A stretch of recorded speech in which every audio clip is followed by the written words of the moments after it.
I, 38 am sitting in an airport lounge in my home city, sipping a ridiculously overpriced whiskey.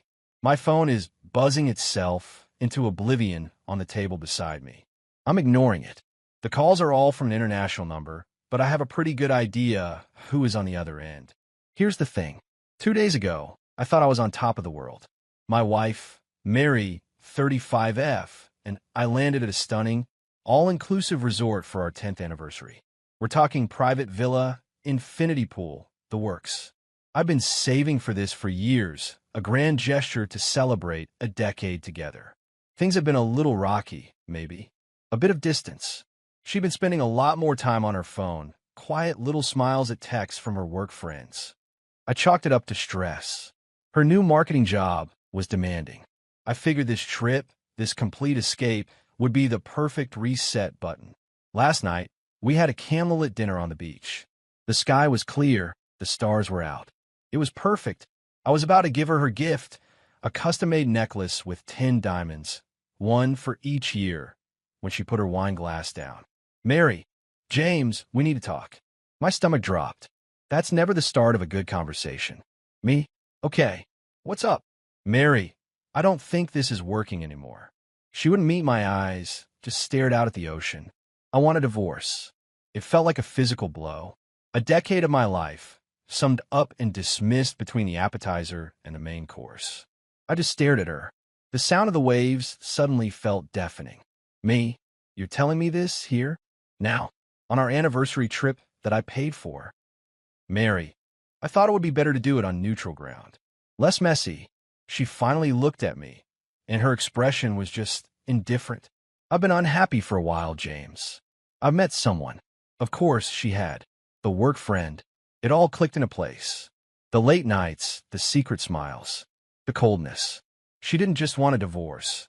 She had already moved on and was using my grand gesture as her exit stage. A weird sense of calm washed over me. The hurt was there, a deep, gut-wrenching ache. But on the surface, it was like a switch flipped. All emotion just ceased. It was pure cold logic. Me? I see. Well, if the marriage is over, it's over. Why wait? I stood up, left the uneaten food, the unopened gift box, and walked back to our villa. She didn't follow. I packed my bags. Quietly. Methodically. Then I went online. Asterisk her flight. Our return flights were booked on my credit card. It took less than 5 minutes to log into the airline's website and cancel her ticket. The confirmation email was a beautiful thing. Asterisk the hotel. The entire 5-night stay, all-inclusive package, private villa. Everything was secured with my American Express. I walked down to the 24-hour reception desk. I explained that I had a family emergency and had to leave immediately. I settled my portion of the bill up to that point. I made it very clear that my wife, Mary, would be remaining for the duration of the booked stay and would be responsible for all further charges, including her own final bill. The receptionist, a very polite young man, noted it all down. Her name was now the sole name on the hook for that very, very expensive villa. Asterisk communication. I blocked her number. Then I powered my phone off, took the shuttle to the airport, and bought a one-way ticket on the first flight out. I landed about an hour ago. Turned my phone back on. A flood of texts from Mary, escalating from confusion. James, where are you? To panic. My key card isn't working for the main gate. To pure rage. They said you left. You canceled my flight. James! And then the call started. From that international number. I'm letting them go to voicemail. The latest one, which I did listen to, was from a man with a stern voice identifying himself as hotel security. He informed me that a Ms. Mary Benson was being detained in their office regarding a significant unpaid balance, and that she had listed me as her emergency contact. I just took another sip of my whiskey. She wanted neutral ground. She wanted to be less messy. I simply gave her what she wanted and removed myself from the equation. She's a big girl. She can figure it out. Update 1. It's been a week since what I'm now calling the Great Escape. The dust hasn't settled. It's been kicked up into a full-blown tornado of entitlement. Thanks for the support, by the way. It's strangely comforting to know I'm not crazy for reacting the way I did. The resort's head of security, Marcus, eventually got a hold of me. He was professional but firm. Mary had run up a bill of nearly $8,000 after I left, spa, wine, room service, and then refused to pay, claiming I was responsible. When her cards were declined, she apparently caused a huge scene until her sister, Nancy, 32F, and her parents wired the money to stop the resort from involving the local police. Mary got back a few days ago. The night she did, there was a pounding on my door around 11 p.m. It was Mary and Nancy. I had already had the locks on my house, a property I owned before we were married, changed. Mary, sobbing, "James, let me in. Please. We need to talk." Me, through the door. "You set the terms, Mary. No talking. You want a divorce. I'm giving it to you. All communication can go through my lawyer." Nancy, "Don't be an animal, James. Her clothes are in there. Her whole life is in there."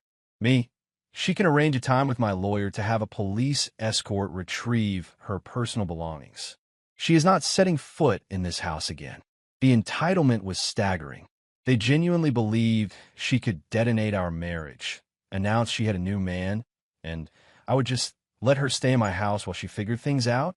After they left, the real retaliation started. This morning, I got a call from my boss. Apparently, an anonymous source had emailed our HR department yesterday, claiming I was emotionally unstable, prone to erratic behavior, and had abandoned my vulnerable wife in a foreign country, suggesting I was a liability to the company. The email was signed by a concerned friend. My boss, thankfully, is a good man and has known me for years. I calmly and briefly explained the situation. He just sighed and said, "Family law is messy. Just keep it out of the office."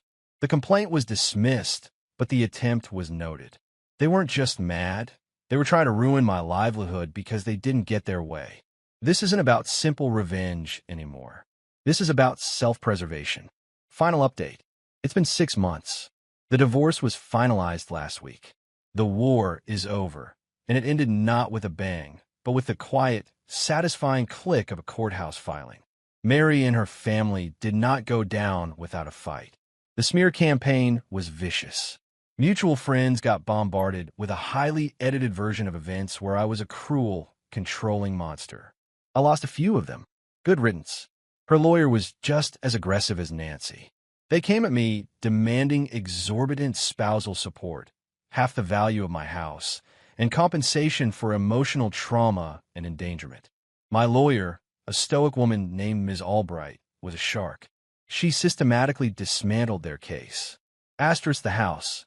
We provided the prenuptial deed. They argued Mary contributed to its upkeep. We provided bank statements showing I paid the mortgage and all utilities from my personal account for the entire decade. Case dismissed. Asterisk. Spousal support. They claimed she was a dependent housewife. We provided her employment records and evidence of her affair with her co-worker, Christopher. Ms. Albright argued that her choice to end the marriage to pursue another relationship negated her claim for long-term support beyond a short, rehabilitative period. The judge agreed. Asterisk the endangerment and HR claim. This was their big play. They tried to paint me as a villain. Ms. Albright presented the timeline and then produced the anonymous email sent to my HR department, pointing out the timing and unique phrasing matched Nancy's earlier accusations. She argued that the only person engaging in malicious, endangering behavior was Mary herself by attempting to get me fired. The judge's face was a picture. The real kicker was when Christopher, the new man, was deposed. It turns out he was also married, and his wife had discovered the affair. He was in his own messy divorce, had no interest in supporting Mary financially, and admitted under oath that Mary had told him she was handling her divorce and that her husband would make sure she was comfortable afterward. She had planned to have her affair, get a divorce, and have me fund her new life. Facing the likelihood of having to pay my legal fees, Mary was forced to settle. The final settlement was brutal for her. She got 2 years of minimal rehabilitative alimony, contingent on her proving she was actively seeking full-time employment. She had to pay her own substantial legal fees. The day she came for her stuff was the last time I saw her. She stood in the driveway, thin-lipped and furious. As they packed the last box into Nancy's car, Mary looked at me. "Mary, I hope you're happy. You've ruined my life." Me? No, Mary. You made your choices. I just let you live with them. I closed the door. I heard through a former mutual acquaintance that her life unraveled. Christopher wanted nothing to do with her once she became a financial liability. She's living in a small apartment an hour away, working a low-level admin job. Her grand romance turned to ash, and the comfortable life she took for granted is gone. As for me, the last 6 months were hell. But now, there is peace. I sold the anniversary necklace and used the money to book that solo trip I was thinking about. Somewhere quiet. My revenge wasn't loud. It was simply allowing the consequences of her actions to land squarely on her shoulders. She wanted a new life, and I made sure the one she had with me was well and truly over. And honestly, this time, the empty space beside me on the plane will feel less like a loss and more like freedom.